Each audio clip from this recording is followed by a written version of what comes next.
श्रीमद् भगवत गीता का पहला अध्याय। धृतराष्ट्र बोले, हे सज्जन, धर्म भूमि कुरुक्षेत्र में इकट्ठे हुए युद्ध की इच्छा वाले मेरे और पांडु के पुत्रों ने क्या किया?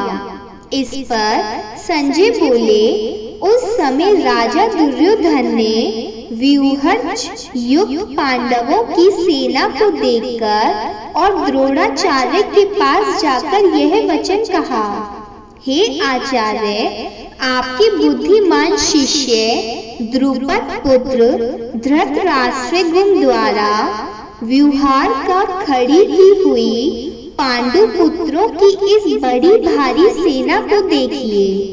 इस सेना में बड़े बड़े धनुषों वाले युद्ध में भीम और अर्जुन के समान बहुत से शूरवीर हैं, जैसे सात्यायकी और विराट तथा महारथी राजा द्रुपद और धृतकेतु, चेकितान तथा बलवान काशीराज, पुरुजित, कुंतीभोज और मनुष्यों में श्रेष्ठ शैव्य और पराक्रमी युधामन्यु तथा बलवान उत्तमोजा सुभद्रापुत्र अभिमन्यु और द्रौपदी के पांचों पुत्र, ये सभी महारथी हैं।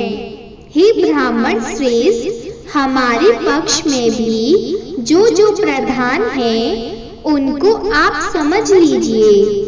आपके जानने के लिए मेरी सेना के जो जो सेनापति हैं उनको कहता हूँ। एक तो स्वयं आप और पितामह भीष्म तथा कर्ण और संग्राम विजयी कृपाचार्य तथा वैसे ही अश्वत्थामा, विकर्ण और सोमत का पुत्र भूरिश्रवा तथा और भी बहुत से शूरवीर अनेक प्रकार के शस्त्र अस्त्रों से युक्त मेरे लिए जीवन की आशा को त्यागने वाले सब के सब युद्ध में चतुर हैं। भीष्म पितामह द्वारा रक्षित हमारी वह सेना सब प्रकार से अजेय है और भीम द्वारा रक्षित इन लोगों की यह सेना जीतने में सुगम है। इसलिए सब मोर्चों पर अपनी अपनी जगह स्थित रहते हुए आप लोग सब के सब ही निसंदेह भीष्म पितामह की सब ओर से रक्षा करें। इस प्रकार द्रोणाचार्य से कहते हुए दुर्योधन के वचनों को सुनकर कौरवों में व्रत बड़े प्रतापी पितामह भीष्म ने उस दुर्योधन के हृदय में हर्ष उत्पन्न करते हुए उच्च स्वर से सिंह की नाक के समान गरजकर शंख बजाया। उसके उपरांत शंख और नगारे तथा ढोल, मृदंग और निरसंगादी बाजे एक साथ ही बजाए। उनका वह शब्द बड़ा भयंकर हुआ। उसके अंतरत सफेद घोड़ों से युक्त उत्तम रथ में बैठे हुए श्री कृष्ण महाराज और अर्जुन ने भी अलौकिक शंख बजाए। उनमें श्री कृष्ण महाराज ने पांचांजय नामक शंख और अर्जुन ने देवदत्त नामक शंख बजाया।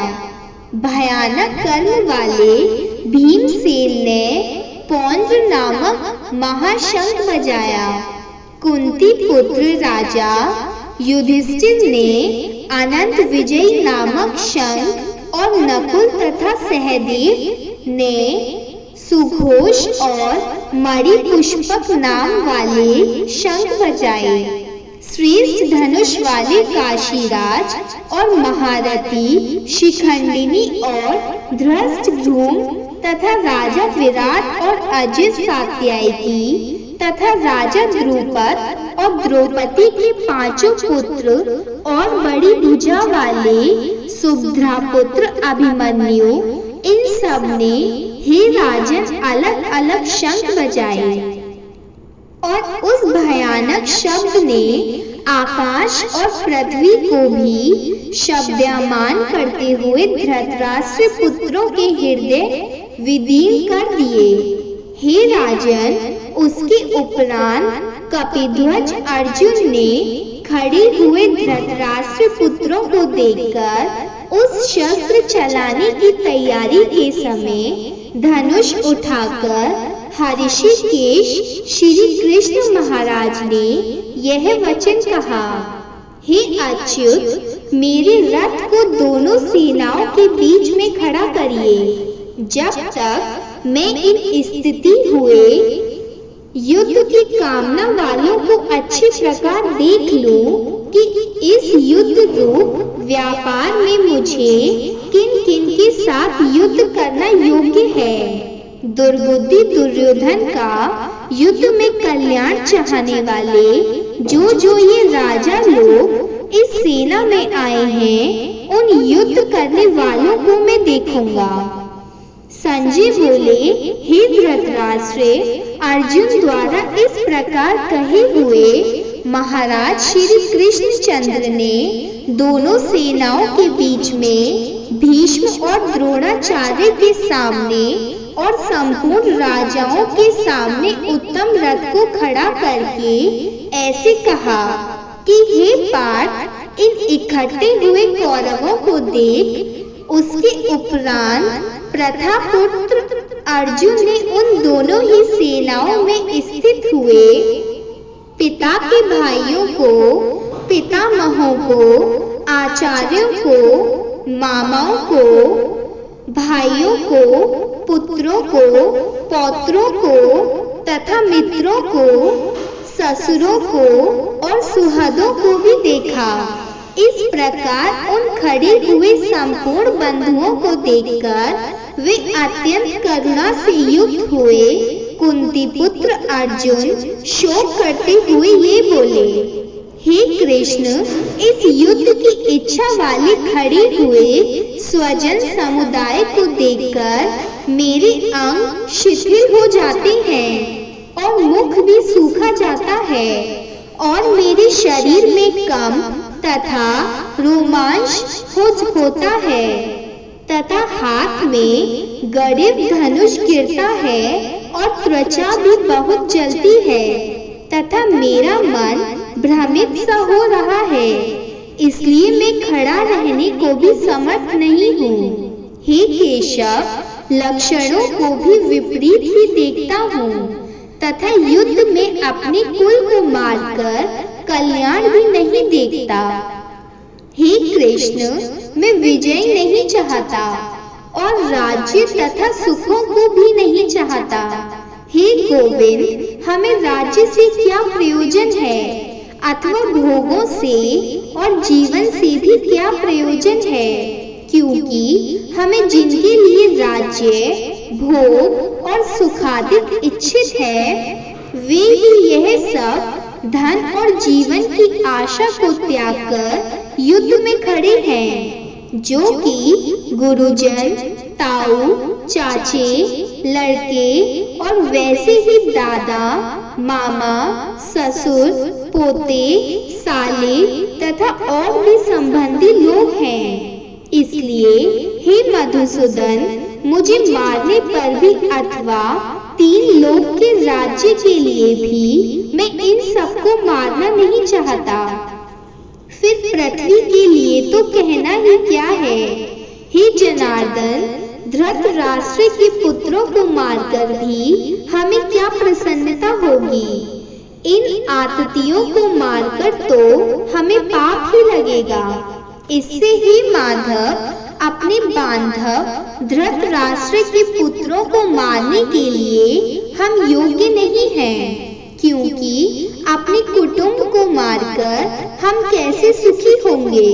यद्यपि लोभ से भ्रचित हुए ये लोग कुल के नाशकृत दोष को और मित्रों के साथ विरोध करने में पाप को नहीं जानते हैं, परंतु हे जनार्दन, कुल के नाश करने से होते हुए दोष को जानने वाले हम लोगों को इस पाप से हटने के लिए क्यों नहीं विचार करना चाहिए, क्योंकि कुल के नाश होने से सनातन कुल धर्म नष्ट हो जाते हैं। धर्म के नाश होने से संपूर्ण कुल को पाप भी बहुत दबा लेता है तथा हे कृष्ण, पाप के अधिक बढ़ जाने से कुल की स्त्रियां दूषित हो जाती हैं और हे वाष्णी, स्त्रियों के दूषित होने पर वर्ण संकर उत्पन्न होता है और वह वर्ण संकर कुल घातियों को और कुल को नरक में ले जाने के लिए ही होता है। लोप हुई पिंड और जल की क्रिया वाले इनके पितर लोग भी गिर जाते हैं और इन वर्ण संकर कारक दोषों से कुल घातियों के सनातन कुल धर्म और जाति धर्म नष्ट हो जाते हैं तथा हे जनार्दन, नष्ट हुए कुल धर्म वाले मनुष्यों का अनंत काल तक नरक में वास होता है, ऐसा हमने सुना है। अहो, शोक है कि हम लोग बुद्धिमान होकर भी महान पाप करने को तैयार हुए हैं, जो कि राज्य और सुख के लोभ से अपने कुल को मारने के लिए उद्यत हुए हैं। यदि मुझ शस्त्र रहित न सामना करने वाले को शस्त्रधारी धृतराष्ट्र के पुत्र रण में मारे तो वह मारना भी मेरे लिए अति कल्याणकारक होगा। संजय बोले, रणभूमि में शोक के उद्गत मन वाले अर्जुन इस प्रकार कहकर बाण सहित धनुष को त्याग कर रथ के पिछले भाग में बैठ गए।